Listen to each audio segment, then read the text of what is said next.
Hola, ¿qué tal? Buenas tardes. Disculpad el retraso de estos 3 minutitos, pero me daba problemas la conexión. Muchas gracias por estar ahí. Ya veo que estáis conectándoos. Buenas tardes a todas y a todos. Un placer que estéis ahí. De verdad estoy francamente emocionada. Vamos a esperar un poquitín a que se una Sol Aguirre de las Claves de Sol, y que ya veo aquí su solicitud.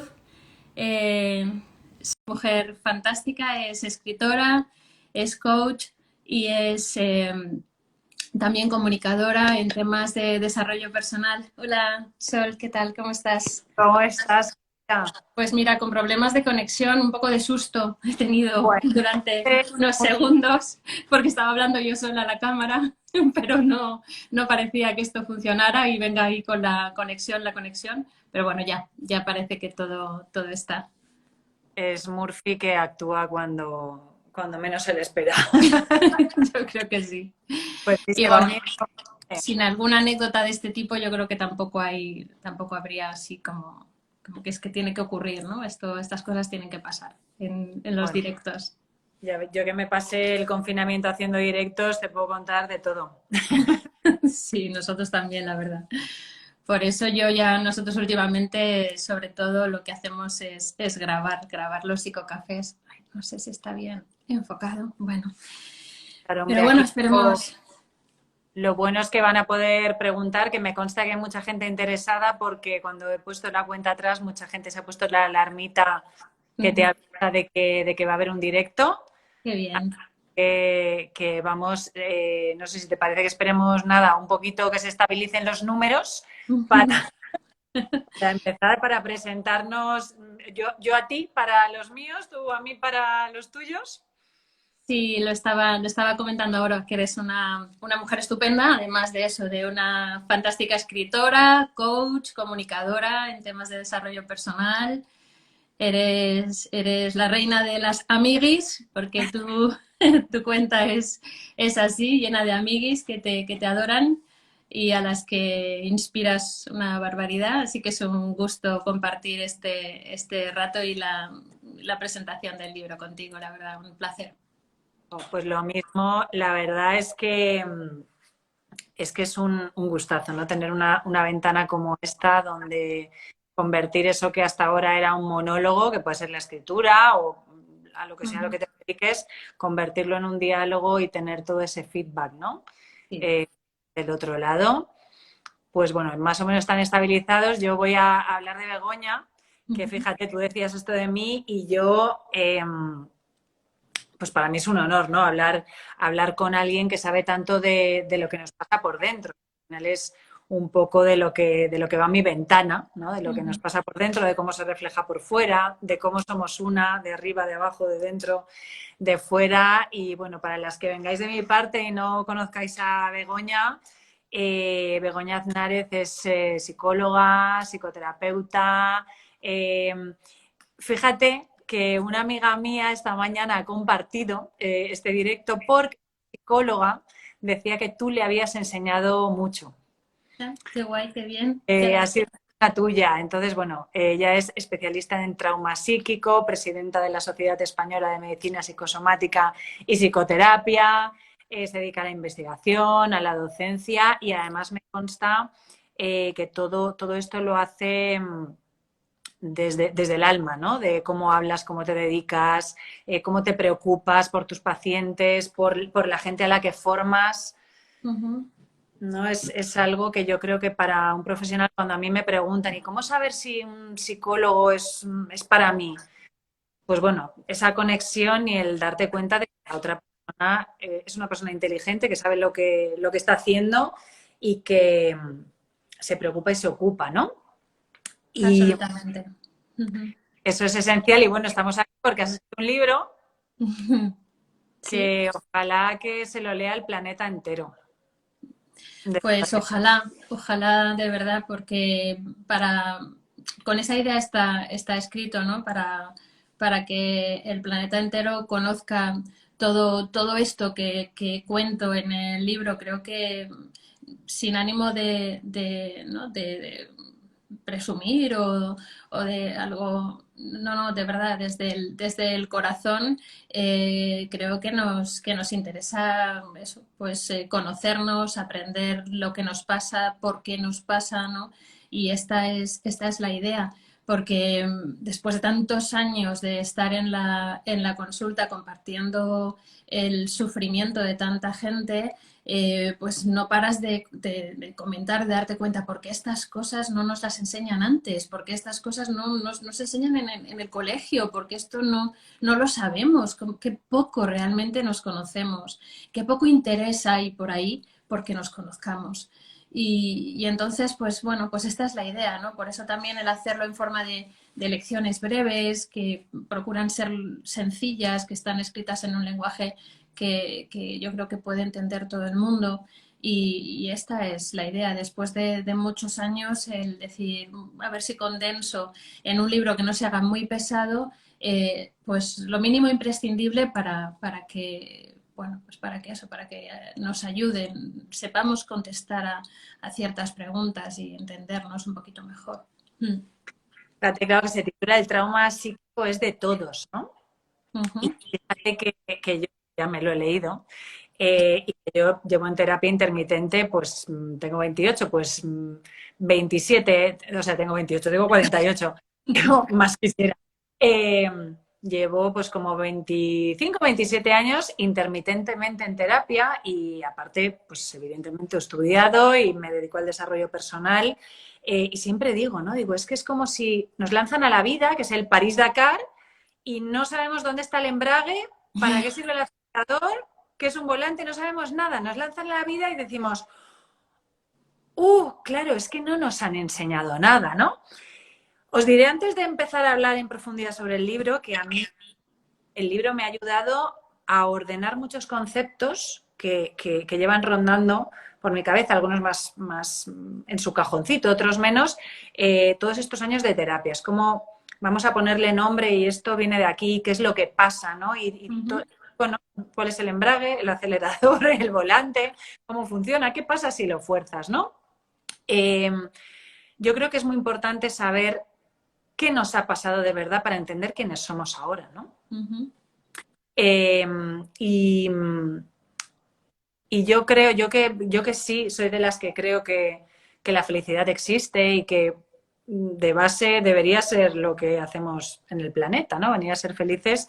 Pues bueno, por todo eso yo te doy las gracias, la verdad, por haber escrito este libro. De hecho, ya Gracias. Gracias a ti. en Amazon, por cierto, se llama, claro, El trauma psíquico es de todos y está en Amazon. ¿Dónde lo pueden encontrar, Begoña? Que van Pues a sí, en Amazon, simplemente poniendo mi nombre o el título. El título es eso, El trauma psíquico es de todos, por esa idea que comentábamos de que cosas nos pasan a todos y bueno, ahora lo hablaremos más detenidamente de esto, ¿no? Y es algo que nos conviene conocer a todos y que si no te ha pasado a ti en mayor o menor medida, le ha pasado a los que tienes alrededor y te va a ayudar a entenderte tú y a entender a los demás y a manejarte mejor. Y efectivamente está en Amazon. En Amazon poniendo el título o mi nombre te va a salir. Voy a leer, si te parece, si os parece, un trocito de la primera página del libro, que para mí fue como, ¡jo, qué claro queda!, ¿no? O sea, queda clarísimo en la primera página para quién es este libro. Leo. ¿Experimentas con demasiada frecuencia momentos de desconexión en los que, aunque te estén hablando, no te enteras de lo que te dicen? ¿Te sueles calificar como alguien muy despistado, olvidadizo o con falta de concentración?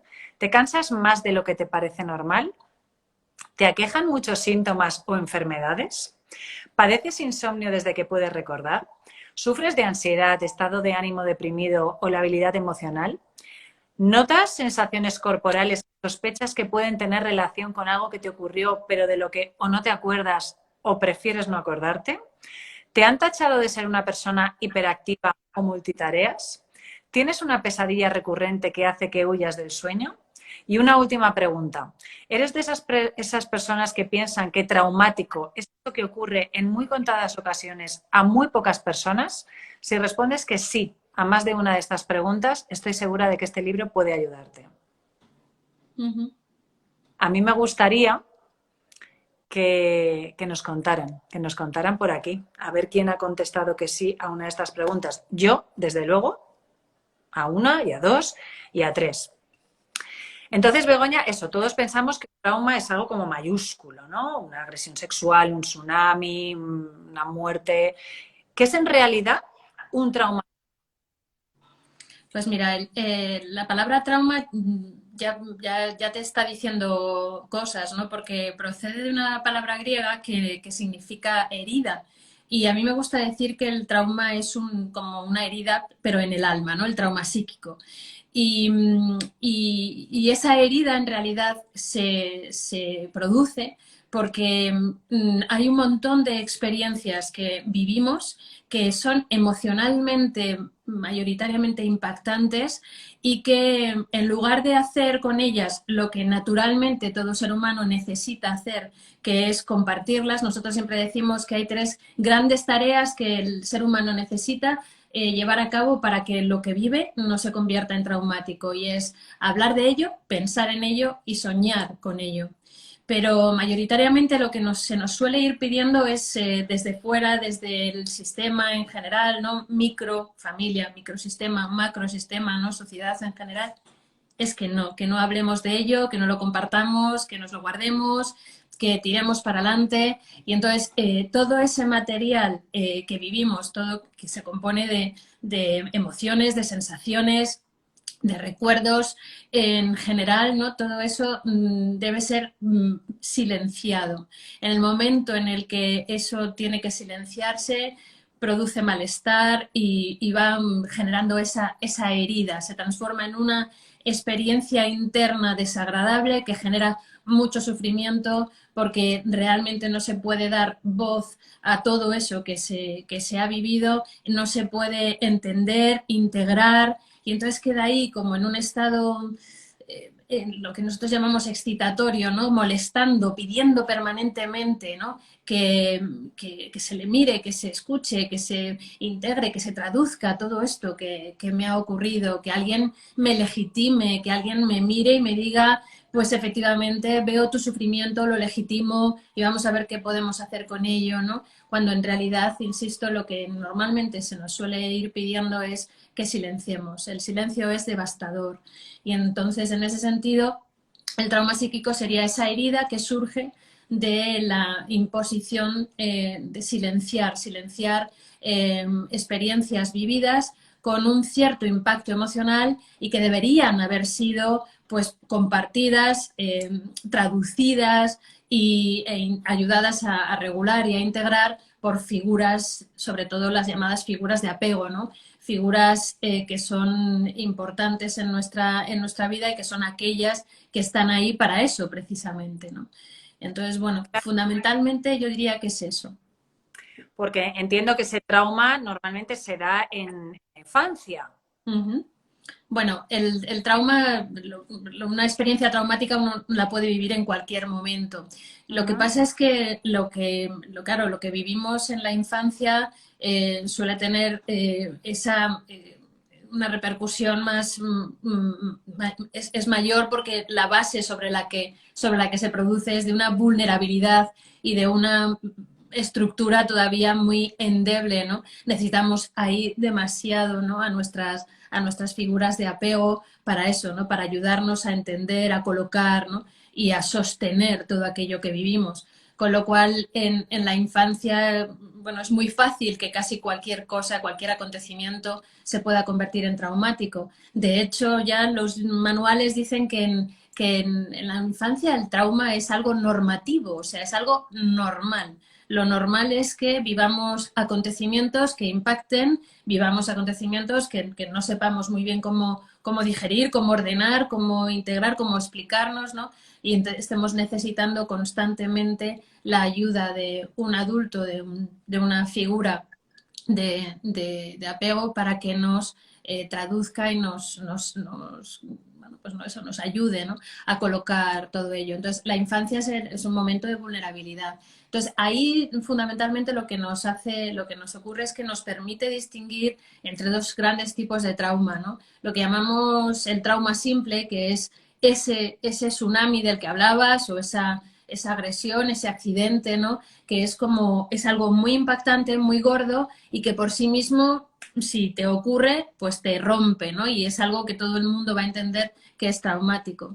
Pero lo que ocurre en la infancia es que, bueno, a veces son como gotas que van cayendo, ¿no? Y que son cosas que a lo mejor, si se dan aisladamente, ocurren una sola vez, no van a producir esa sensación de trauma, pero si es algo que ocurre todos los días, ¿no? Ese gota a gota ir cayendo, ¿no? Y produciéndose escenas, experiencias como pues desagradables, ¿no? Tanto en casa como en el cole, como en el ambiente que sea, ¿no? Que, bueno, un día y otro día en eso, en un espacio, en un tiempo prolongado y con la vulnerabilidad que da el ser un cachorrito, un chiquitín, pues eso va a producir lo que conocemos como trauma complejo y ese es el que más frecuentemente vemos en la consulta y el más complicado de resolver, ¿no?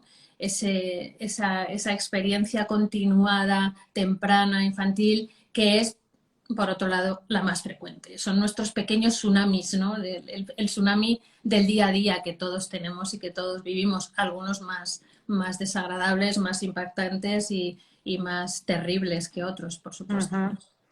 Y a toda esa gente, ¿no? Que está escuchando, que ha respondido más que sí a más de una pregunta, que empieza a resonar esto, ¿no? Pues fíjate que en mi casa a lo mejor pasaban cosas que lo tienen más o menos detectado. ¿Qué es lo que les va a aportar tu?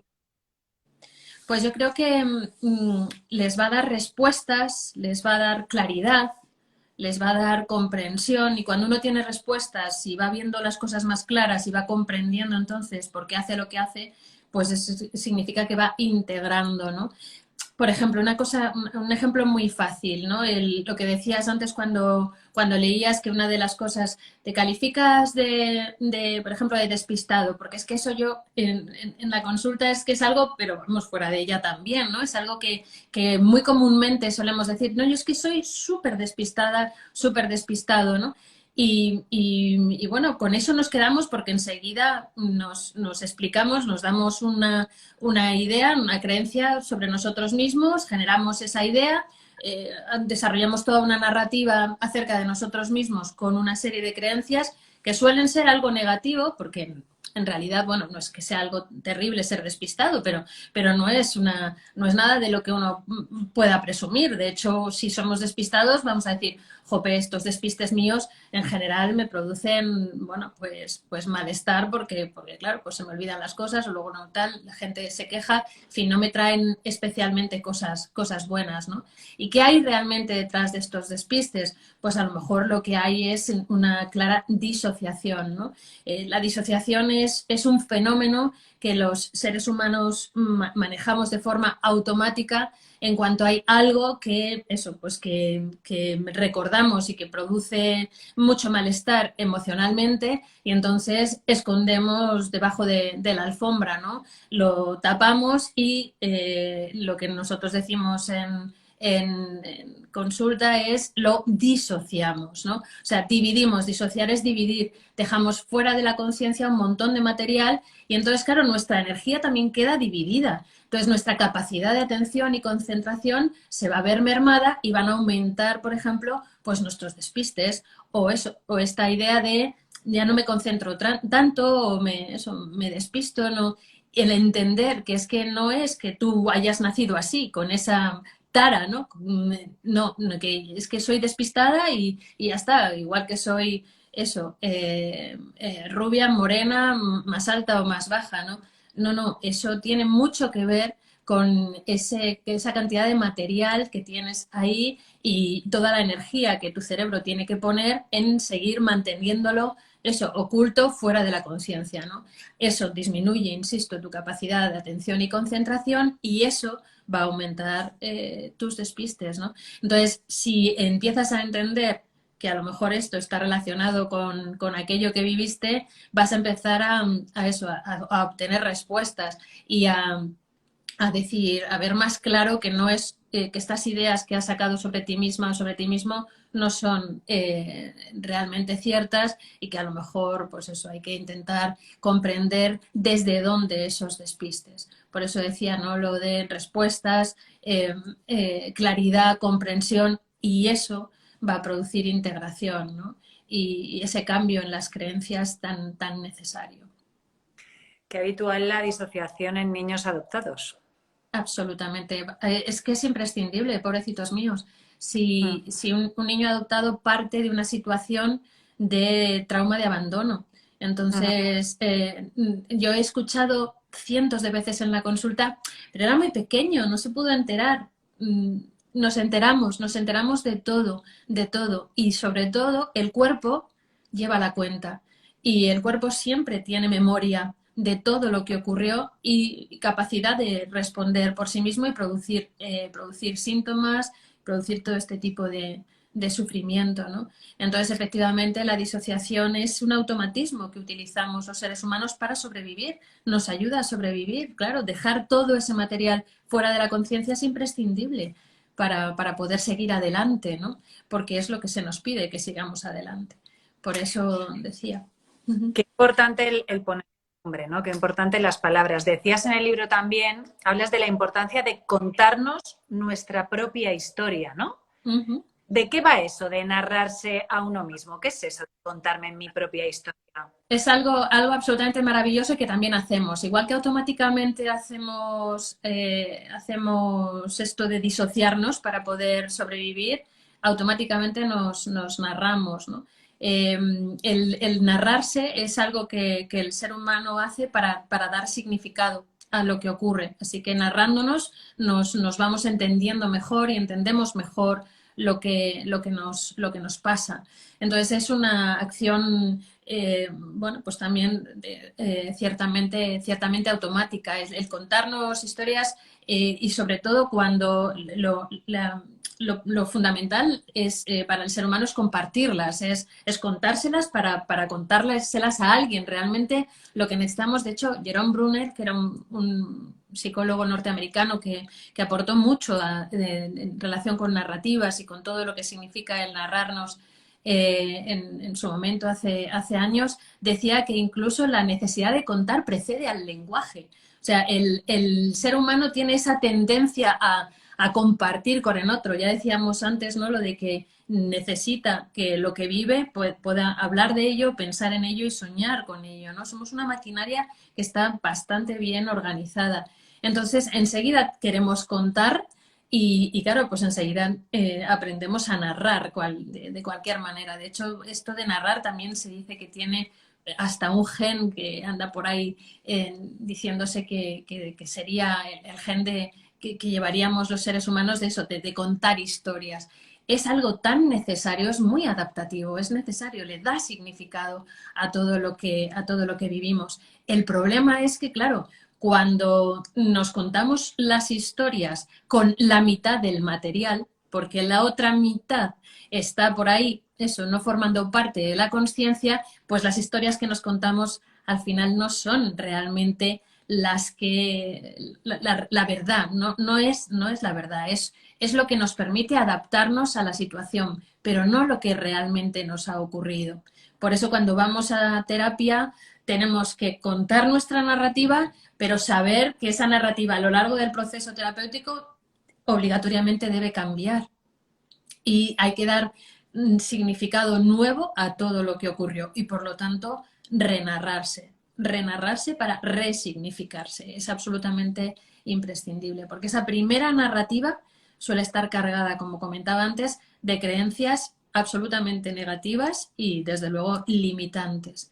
Entonces es un proceso precioso el que hay que llevar a cabo en la psicoterapia de eso, de renarración para resignificarse.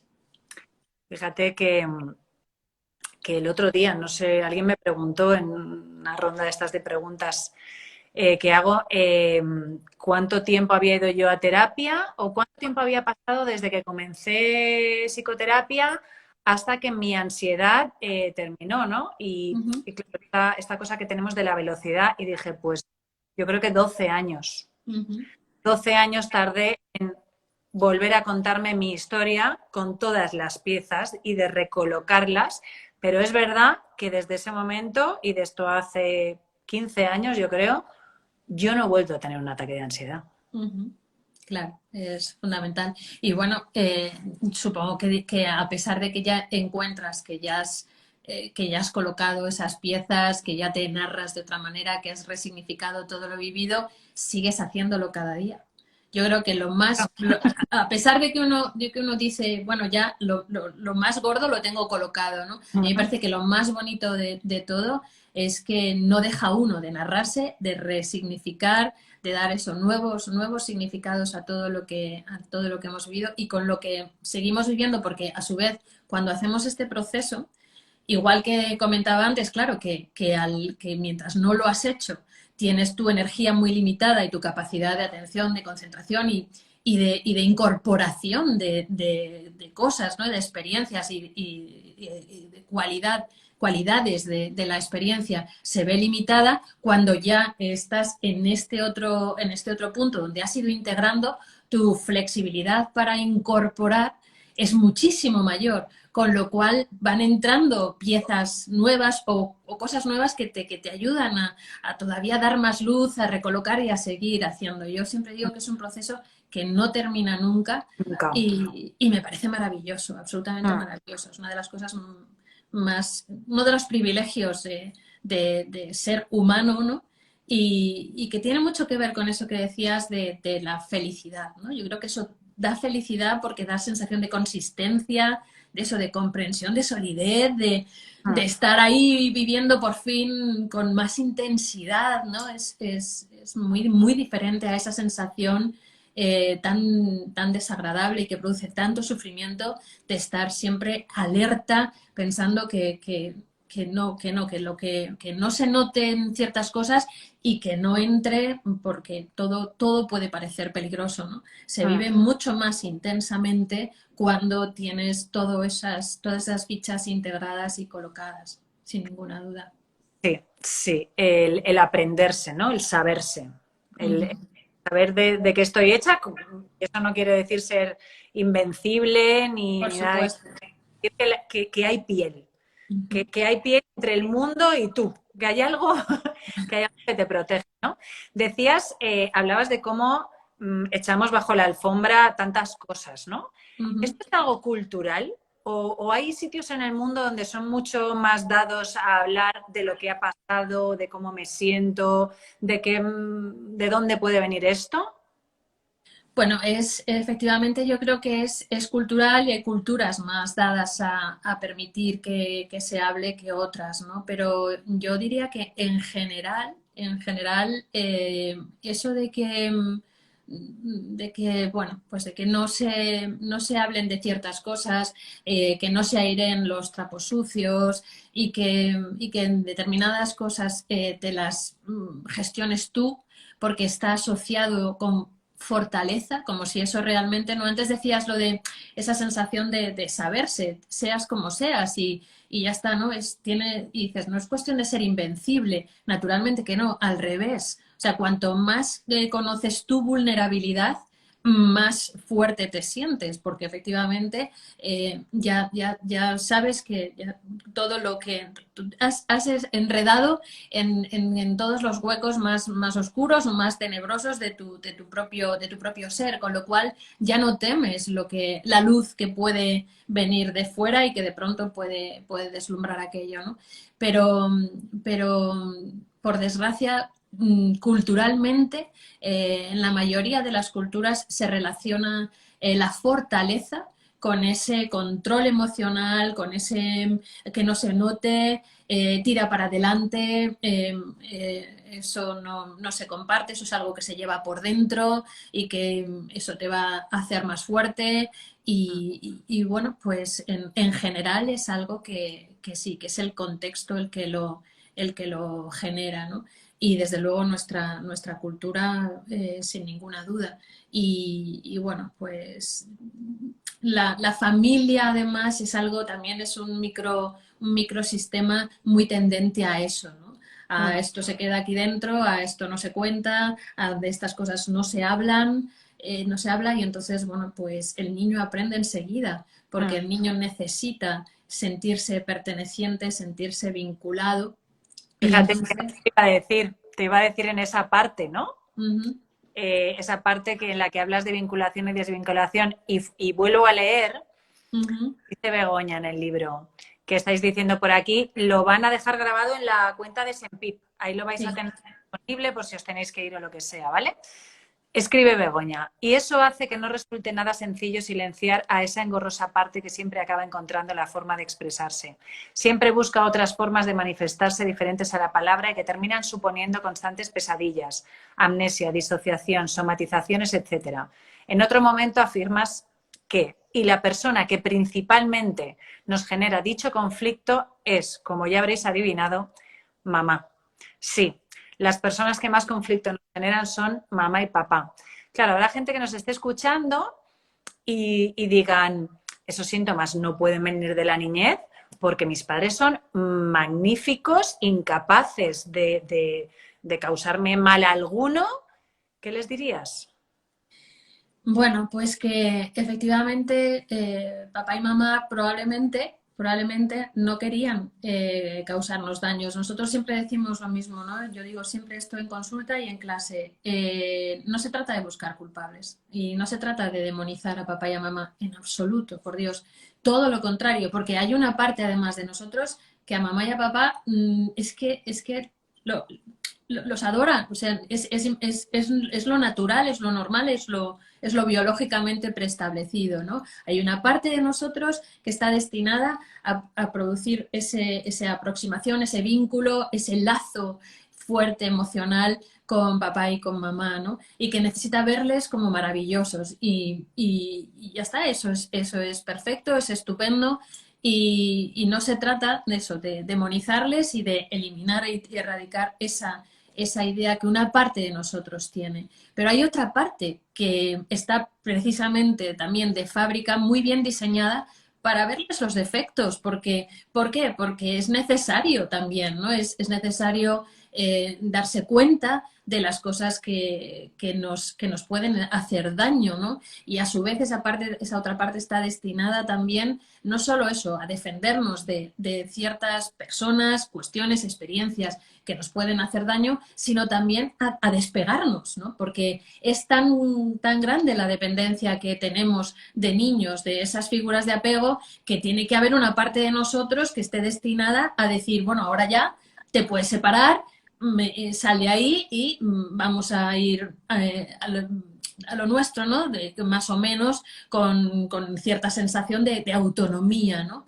Entonces, venimos con esas dos grandes voces, ¿no? Con esas dos grandes opciones, las de vincularnos y las de desvincularnos, elaborar pérdidas, alejarnos, protegernos. Entonces, estamos eso, muy bien diseñados. Esas dos voces son estupendas y nos ayudan a adaptarnos. Entonces, el que veamos defectos a mamá y a papá, el que una parte de nosotros se dé cuenta de que no lo hacen todo bien, es algo sano. Pero obviamente, pues de pequeños eso no puede, es lo justo lo que debe silenciarse, no debe primar. Lo que debe primar es que no les veamos los defectos, ¿no? Entonces es muy normal que en nuestra narrativa, cuando damos significado a lo que nos ocurrió, esta voz la silenciemos y digamos, no, papá y mamá eran estupendos, lo hacían todo fenomenal. Y yo, lo que pasa es que yo pues di mucha guerra, fui tal, fui cual, y eso es a lo que me refería antes, ¿no? Cuando decía, llenamos nuestra narrativa de creencias erróneas sobre nosotros mismos. ¿Por qué? Porque necesitábamos proteger a mamá y a papá. ¿Por qué, a su vez? Para proteger nuestra vinculación. Porque si no nos vinculamos, no salimos adelante. Necesitamos los vínculos y esa sensación de pertenencia, ¿no? Y de vinculación, de lazo afectivo con nuestras figuras principales de cuidado. Entonces es muy normal. ¿Qué les voy a decir a esas personas? Pues que es normal que piensen que papá y mamá lo hicieron todo bien, y que no se trata de demonizarles, se trata de legitimar ambas voces. La voz que te está diciendo, pues no pudieron hacer otra cosa, pues lo hicieron bien, lo hicieron lo que pudieron, como supieron. También ellos hay que ver lo que vivieron, les educaron así, naturalmente que sí. Pero luego hay que permitir que esta otra voz diga, ya, pero nos hizo sufrir porque no cubrió estas necesidades, no hicieron esto bien, no nos dieron tal, no entendieron tal, no te permitieron esto, no legitimaron lo otro. Entonces, esas dos voces tienen que poder experimentarse simultáneamente y no como algo opuesto e inconcebible a la vez, sino es justo lo que debe integrarse. Entonces, eso, ¿qué diría? Pues que es muy normal, que es, bueno, pues eso, la narrativa de la que partimos todos, pero que es justo lo que es necesario ir transformando. Y fíjate, ¿no? Ahora los que somos padres decimos, ay, madre mía, si mis padres a lo mejor no se dieron cuenta de que había necesidades que no estaban cubriendo, Ajá. me va a estar pasando a mí lo mismo, ¿no? ¿Cuáles dirías que son para ti los 5, 6, 8, 10 puntos que necesita un niño de sus padres para crecer sano emocionalmente? Bueno, pues mira, yo te diría que lo fundamental es que tenemos que ser base segura. Para nosotros la teoría del apego es absolutamente, bueno, pues un pilar fundamental. Y en el apego se habla de eso, ¿no? De la necesidad de que las figuras de apego, las figuras primarias de vinculación sean base segura, ¿no? Y los diferentes autores coinciden en que hay 5 parámetros que son los que, bueno, pues los que se podrían decir que conforman esa base segura, ¿no? Esos 5 parámetros son la coherencia. Como padres debemos ser coherentes, igual que como terapeutas. Porque realmente si nos vamos forjando en la relación y nos construimos en la relación con nuestras figuras de apego y vamos adquiriendo esas narrativas de las que hablábamos ahí en esa relación, esa resignificación y ese curar, ¿no? Las heridas en terapia vuelve a necesitar de la relación y del vínculo con el terapeuta y volvemos a ser unos niños que necesitamos que nuestro terapeuta sea también base segura, ¿no? Así que igualmente, ¿no? Tanto como padres como terapeutas necesitamos tener claros esos 5 parámetros. La coherencia, el ser coherentes es absolutamente fundamental. La fiabilidad es algo absolutamente básico también, ¿no? Es muy frecuente que como madres y como padres digamos una serie de cosas y que bueno, pues que, por ejemplo, ¿no? La famosa frase de yo todo esto lo estoy haciendo por ti. Y eso pues es algo que realmente es poco fiable porque no es del todo cierto, ¿no? Tus hijos te van a mirar y van a decir, no sé si puedo realmente fiarme, ¿no? Porque esto, hay una parte de ellos que quiere creerte, como decíamos antes, ¿no? Que quiere creer que todo lo estamos haciendo por ellos, pero hay una parte que dice, vamos a ver, esto es por ti y es para ti, y lo sabe. Será lo que decimos en terapia, ¿no? Siguiendo la premisa de un autor que se llama Christopher Bolas, lo que llamamos lo sabido impensado. O sea, el niño no lo piensa, pero lo sabe. Y entonces hay una parte de sí mismo que dice, me estás engañando de alguna manera, no eres tan fiable como parece, ¿no? Entonces, a veces hacemos esas aseveraciones y los niños enseguida se dan cuenta de que no somos del todo de fiar, ¿no? Cuando engañamos, mentimos, les tratamos de tal, les consideramos, ¿no? Son bajitos, son pequeños, pero no tienen un pelo de tontos y emocionalmente pues son claramente esponjas que todo lo perciben, ¿no? Entonces, ser coherentes y ser fiables es algo absolutamente imprescindible, ¿no? Luego, responsivos. El tercer parámetro es el ser responsivo. Y con eso no, solo, no estoy hablando solo de dar respuesta generalmente a lo que ellos realmente necesitan, sino que además sea realmente una respuesta, sea responder, no reaccionar. Es muy común que reaccionemos más que respondemos. Es lo normal también, o sea, los padres perfectos no existen. Entonces, intentar responder siempre, ser totalmente fiables y ser totalmente coherentes es como, madre mía, o sea que... Pero bueno, es a lo que uno tiene, uno debería tener, ¿no? Como eso ahí presente para bueno, decir, en la medida de lo posible, llegar hasta a superar un poquito el aprobado, ¿no? Claro. Y ser una madre suficiente, un padre suficientemente buenos, ¿no? Entonces eso, la coherencia, la fiabilidad, la responsividad. Luego, por otro lado, nosotros solemos de hablar de el poner límites eh, claros, que los límites estén muy claros y que haya una proximidad que no sea intrusiva. Lo que supone estar ahí para ellos, pero no desde el control y desde la... Entonces, estos 5 parámetros para mí se resumen en uno. Yo siempre lo explico así en clase, ¿no? Esto es como los mandamientos de la ley de Dios, cuando nos los explicaban, que nos decían estos 10 mandamientos se resumen, bueno, los mandamientos se resumían en 2, ¿no? El amarás a Dios sobre todas las cosas y al prójimo como a ti mismo. Creo que era algo así. Pero bueno, el no matarás, no... Bueno, es que yo... Esos eran los 10 mandamientos. Eran los 10 mandamientos, pero luego Sí. nos decían eso, ¿no? Que se resumen en 2 o en 1. Pues yo estos 5 parámetros los resumo en uno. Mirada incondicional. Si tú miras a tus hijos con mirada incondicional, como ellos te miran a ti, entonces la cosa va a ir bien. Así que siempre cuando dudamos, la cuestión es, vamos a ver, voy a transmitir esa mirada incondicional. Y luego para mí hay un sexto parámetro, ¿no?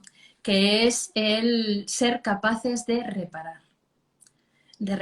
pedir perdón, de decir, me he equivocado. Eso garantiza coherencia, fiabilidad, responsividad, o sea, garantiza todo lo demás. En un momento dado decir, este grito te lo he dado y no era para ti. Esto es mío efectivamente y no es tuyo. Entonces, reparar es absolutamente fundamental. Me estoy dejando tranquila, Begoña. Sí, ¿no? A ver, si es que equivocaciones cometemos todos, ¿no? Como personas en general, pero desde luego como padres. Los padres perfectos no existen, ¿no? Ay, Dios mío. Fíjate que es que podríamos seguir hablando millones de horas, pero bueno, ya hablaremos otro día. Eso. Hablas en el libro de la ansiedad, ¿no? Hablábamos también antes y es algo que realmente le fastidia la vida a mucha gente, ¿no? Hablas de la ansiedad como síntoma. ¿Qué es la ansiedad y tiene cura? Sí, sí, sí. La ansiedad es precisamente esa pelea entre las dos voces de las que hablábamos antes. La voz que nos pide bueno, pues que pertenezcamos, que nos aproximemos, que estemos ahí, que nos vinculemos y que prime todo eso. Y la voz que nos dice, que nos chiva, ¿no? Lo que son pues, los defectos, lo que puede ser peligroso, que nos tenemos que separar, que nos tenemos que ir, ¿no? Entonces, una voz nos dice una cosa, otra voz nos dice la otra. Esta voz, que es la que llamamos voz de la defensa, es la que mayoritariamente hemos escondido debajo de la alfombra porque decíamos que necesitábamos a esta otra, ¿no? Para permanecer vinculados y para sentir esa pertenencia y sobrevivir y salir adelante. Y entonces, pues, la ansiedad es esas dos voces diciendo cada una cosa, pidiendo cada una cosa y no poniéndose de acuerdo, ¿no? La vinculación está acostumbrada a primar por encima de la defensa y la vinculación tiene palabras.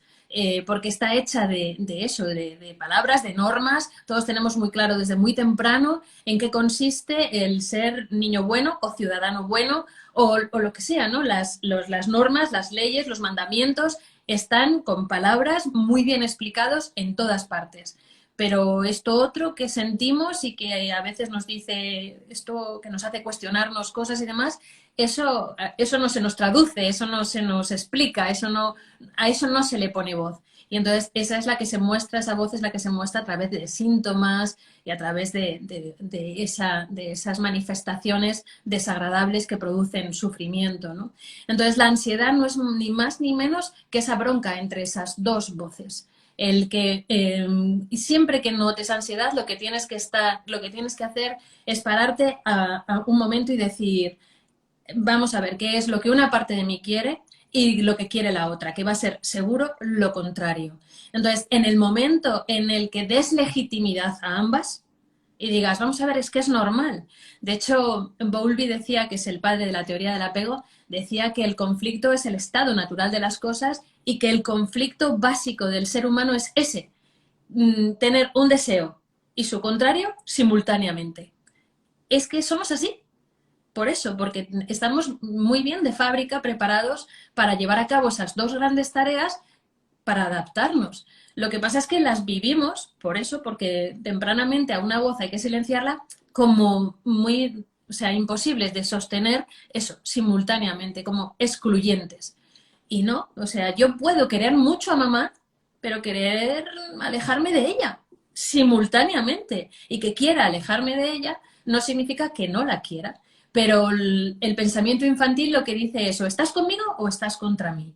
Y las vive como excluyentes. Entonces, si yo doy legitimidad a ambas voces, la ansiedad desaparece. Si estoy diciendo es muy normal que desee esto y también desee esto otro, y ahora ya veré cuál es la decisión que tengo que tomar. A veces ni siquiera es o una o la otra. En el momento en el que legitimas ambas, empiezas a ver que el espectro es muy amplio y que hay un montón de cuestiones intermedias, pero eso, el pensamiento infantil es excluyente y es polarizado. O estás conmigo o estás contra mí, o es blanco o es negro, o elijo esto o elijo esto otro, ¿no? Entonces la ansiedad es exactamente eso y se cura así. Cuando pones voz a todo esto, lo legitimas y empiezas a decir, vamos a ver, puedo experimentar un deseo y su contrario simultáneamente y no pasa nada. No pasa nada. Y ahora a partir de este punto es desde donde tengo que tomar una decisión. Pero primero escucho a las dos voces y legitimo a ambas, porque ambas tienen mucho que decir y son muy importantes. Fíjate, ¿no? Esto que dices, por si a alguien le sirve, y lo he comentado varias veces, ¿no? Yo después de muchos años de terapia, bueno, hubo una sesión, de esas sesiones que dices, clic, ¿no? Que parece que en varias sesiones como que no avanzas y llega una que De dice, pronto. ahora. Y me acuerdo que mi psicóloga me dijo, yo estaba en una época con mucha ansiedad por las mañanas, cuando te despiertes, piensa si en esa cama está la Sol de 7 o la Sol de 30. Intenta respirar y para mí fue decir, claro, ya yo sabía de dónde venían, ya tenía más o menos identificado, digo, claro.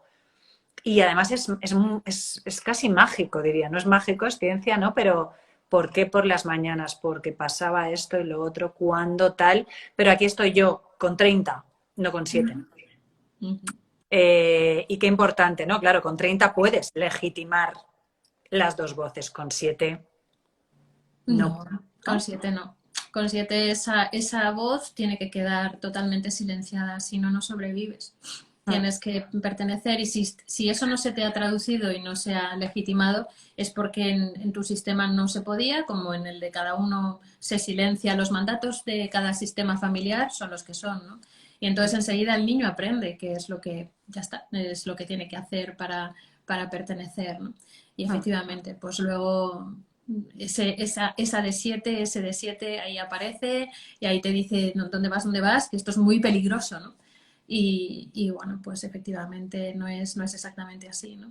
Pero la que quiere, la que tiene toda la información es otra de 7, ¿eh? O sea, son dos niños. Y lo que vas haciendo y lo que hiciste tú con tu terapeuta es ir dándole cada vez mayor papel a la adulta. Por eso te decía, piensa si está la de 7 o la de 30, ¿no? Porque es la adulta la que es la encargada de legitimar ambas voces, de escucharlas a las dos y de verlas a las dos como dos niñas, ¿no? Dos niñas que cada una está aportando una información diferente y aparentemente excluyente, ¿no?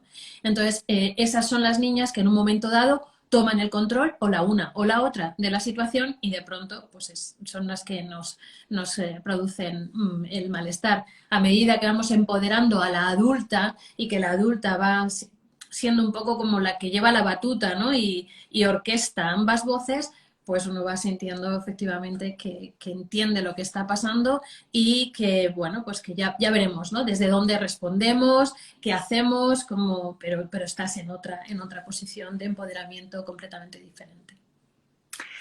¿Qué es la red neuronal por defecto? Porque hablamos mucho ya en el libro y es lo mismo, es el embrague que no sabemos lo que es, ¿no? Es algo absolutamente increíble, por eso que comentábamos de cómo qué bien venimos diseñados, ¿no? Pero claro, no nos hablan de ello. También es verdad que su descubrimiento es relativamente reciente, ¿no? Porque claro, el desarrollo de las neurociencias ha ayudado a que comprendamos todo esto. Pero resulta que son una serie de estructuras que van y que tenemos en el cerebro y que están, bueno, pues como en una línea media y que harían, que si las uniéramos harían como una especie de cresta. De hecho, Van der Kolk la llama la cresta de la concienciación, del tomar conciencia, ¿no? Son estructuras que forman esa red neuronal que se llama por defecto porque es la que se enciende por defecto cuando no hay otra tarea más urgente que llevar a cabo. O sea, cuando no tenemos así algo externo de fuera que nos esté exigiendo que tengamos el cerebro puesto activo en funcionar para resolver esa tarea, cuando no tenemos nada que hacer, de pronto por defecto se activan estas estructuras y ¿para qué? Pues fíjate, pues precisamente para hacer esta introspección, esta traducción de la que hablábamos antes, este mirar adentro y decir, ¿qué me pasa? ¿Qué he vivido yo hoy? Tengo que tal, ¿qué significará esto? ¿Por qué me estoy encontrando así? ¿Qué es esto que noto? ¿Qué es esto que tal? Y para ir dando sentido, ¿no? Para incluir a esta voz, para traducirla y para entendernos, para comprendernos, para hacer esta introspección. ¿Qué ocurre? Que mayoritariamente lo que tendemos es a evitar que se encienda, porque cuando estas estructuras se encienden, efectivamente entramos en contacto con lo que ocurrió y cómo lo vivimos y vamos, pues no necesitamos salir corriendo absolutamente. De hecho, hay un estudio que yo comento que llevaron a cabo un par de investigadores, Reinhardt y Wilson, sí, Reinhardt y Wilson en la Universidad de Harvard y de Virginia, respectivamente, y lo que hicieron es meter a una serie de adultos en una habitación pidiéndoles como única tarea que en una habitación vacía tenían que estar durante 15 minutos a solas con sus pensamientos. Y la mayoría de los adultos no podía aguantarlo. Se fueron haciendo modificaciones en este estudio, en el experimento, e incluso se les ofreció en un momento dado darse descargas eléctricas como la única cosa que podían hacer. Y los adultos, antes de estar a solas con sus pensamientos, preferían darse descargas eléctricas. ¿Por qué? Porque es más fácil aguantar el dolor corporal que el emocional. Y eso es lo que explicaría, por ejemplo, por qué nos autolesionamos, ¿no? Sobre todo al llegar la adolescencia, que es cuando la voz esa de la defensa, la que nos dice los defectos de papá y mamá, entre otras cosas, adquiere más fuerza, ¿no? Y entonces, bueno, ahí es donde se producen síntomas mucho más difíciles de controlar y la dificultad para tolerar el dolor emocional nos lleva incluso a lesionarnos, a autoagredirnos, porque es muy difícil, ¿no? Entonces, esa red neuronal es un diseño fantástico, pero porque eso nos permite entendernos, nos permite traducir todo esto, pero necesitamos estar desconectados de ella porque es muy complicado a veces hacernos cargo de lo que tiene para contarnos.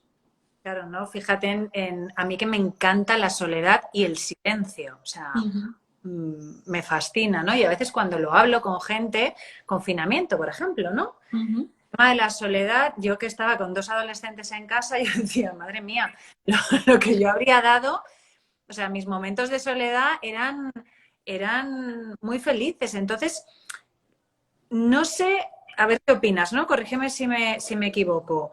Damos por normal lo que es en realidad común. Quiero decir que lo normal, lo funcional sería que pudiéramos, como adultos, pasar ratos en soledad, en silencio, en soledad, que en realidad no es soledad, es con nuestros pensamientos, ¿no? Con nosotros mismos, sí, sí. Ujú. Eso sería... Sería algo maravilloso, pero ahora mismo pues puede ser muy difícil. Por eso le produce a veces tanto malestar también a mucha gente y es muy bueno, pero puede ser en principio contraproducente, ¿no? Pues prácticas como la meditación, el mindfulness, incluso las prácticas de respiración, de pranayama y tal, que son maravillosas, pero claro, ¿qué ocurre? Que cuando empiezas a hacer este tipo de cosas se te activa la red neuronal por defecto, de pronto coges y entras en contacto con un sufrimiento, con una serie de acontecimientos que tú tenías por ahí más o menos enterrados y de pronto, pues claro, se abren cajas de Pandora para las que a lo mejor no estás preparada o preparado, ¿no? Por eso hay muchas veces que es preferible bueno, pues que estas cosas las aprendas a hacer en terapia, donde tienes el sostén de alguien que te va a ir ayudando a dar voz, a traducir y a eso, y a sostener tu historia y todo lo que has vivido y todo lo que tienes ahí escondido. Pero sería maravilloso. El diseño es perfecto.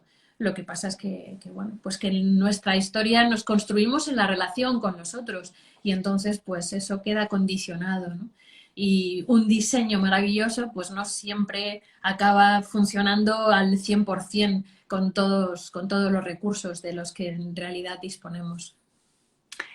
Y ya para terminar, porque se ha pasado una hora Sí, volando, os recuerdo que el libro de Begoña, perdón, es el trauma psíquico es de todos y en está Amazon. en Amazon. Estaba Leire por ahí Mm. informando. Gracias, querida. Para terminar, ¿se cura el trauma? Y en caso afirmativo, ¿cómo?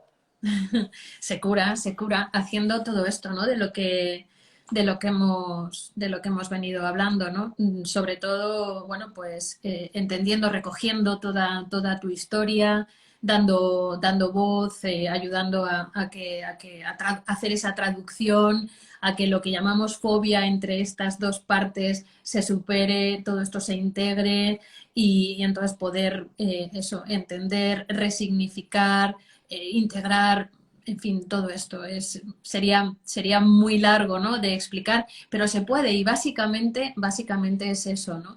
Básicamente es poder sostener a estas dos voces, entender de dónde vienen cada una, qué es lo que pide, por qué están ahí, qué es lo que nos aportan, por qué es adaptativo este diseño y entonces, bueno, pues darles voz y aprender a sostenerlas y a sacarle el mayor partido posible. Hay que desenterrar momentos difíciles, reexperimentarlos.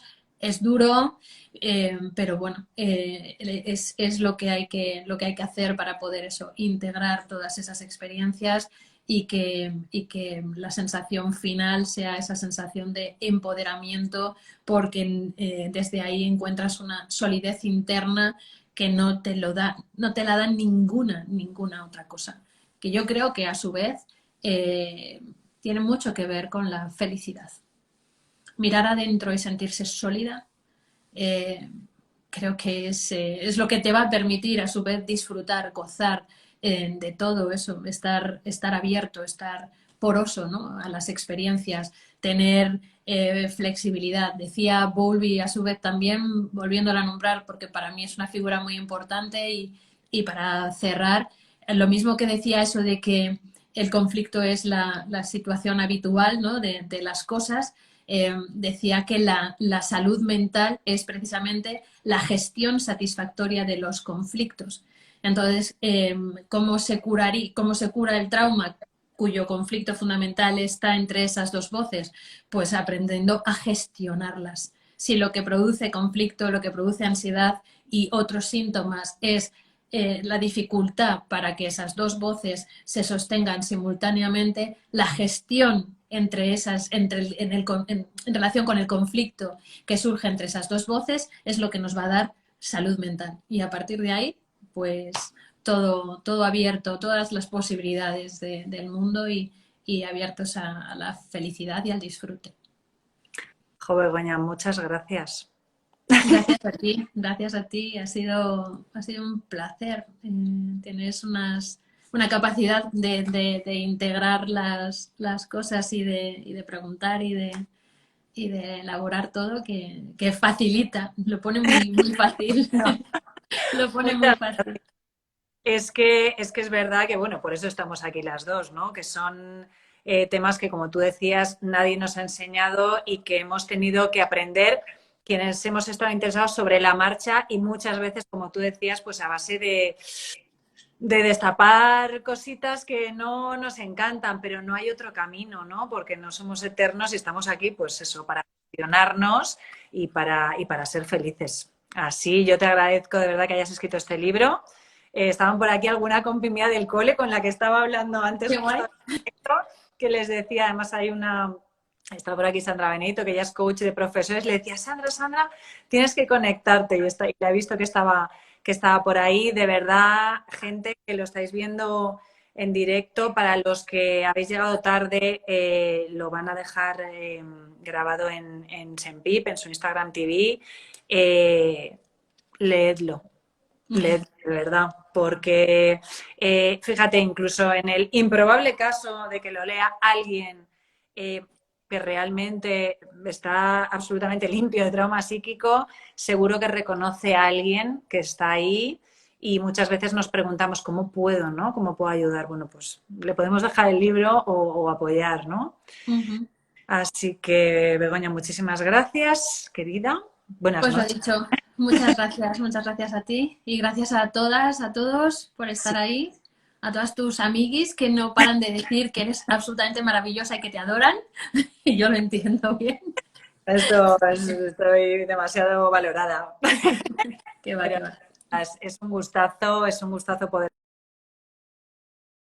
tener todo ese apoyo ahí todo el rato, de gente que también son tuyas porque, o tuyos, porque están siempre cuando hablas, esos que te han escuchado hablar muchas veces. Uh-huh. Un besazo, gracias a todos. Yo creo que no será la última vez que estemos aquí las dos. Ya Pues yo veremos. creo que no deberíamos, vamos, que no Debería. deberíamos dar vamos, por primera y última de ninguna No, manera. eso no va a pasar. Es Pues un, un abrazo. es un goce. Muchas gracias, Sole. Muchas gracias. Gracias a todas y a todos. Chao. Chao.